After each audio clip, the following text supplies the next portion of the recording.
Bengali government MP high school Berhampur छात्र छात्री आमे माने परिवेश सुरक्षा को दृष्टि रखी इको सैनिटरी टॉयलेट प्रोजेक्ट प्रस्तुत करिछु। ओडिशा एवं भारत में इको सैनिटरी टॉयलेट व्यवहार आवश्यकता। इको सैनिटरी टॉयलेट हेउची एक परिवेश अनुकूल शौचालय व्यवस्था जहाँ जलर सुरक्षा और मानव वर्ज्यवस्तुर पुनर्व्यवहार उपर गुरुत्व दे।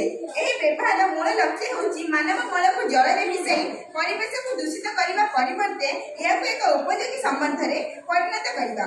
इको सैनिटरी अर्थ हेउची इकोलॉजिकल सैनिटेशन अर्थात परिवेश मूलक स्वच्छता।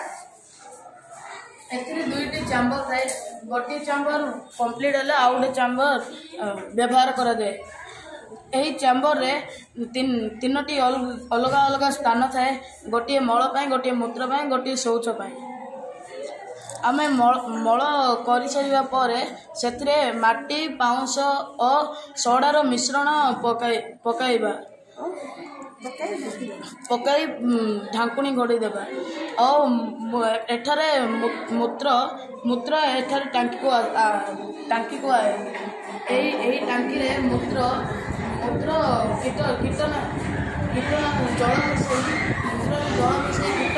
कीटनाशक औषध रूपे व्यवहार करा जाए।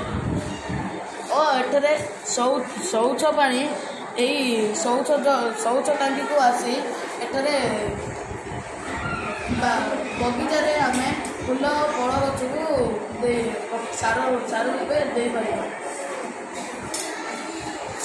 यह उपकार आमर जो नल गोटे बड़ टांकी को जाए से टांकी रही सार परिणत हुए।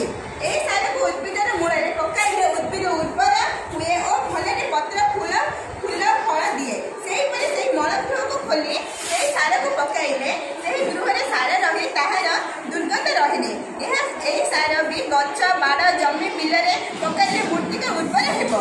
यही काम करने द्वारा जल अधिक नष्ट हुए ना। पानी संचय यही टॉयलेट अधिक पानी लगे ना।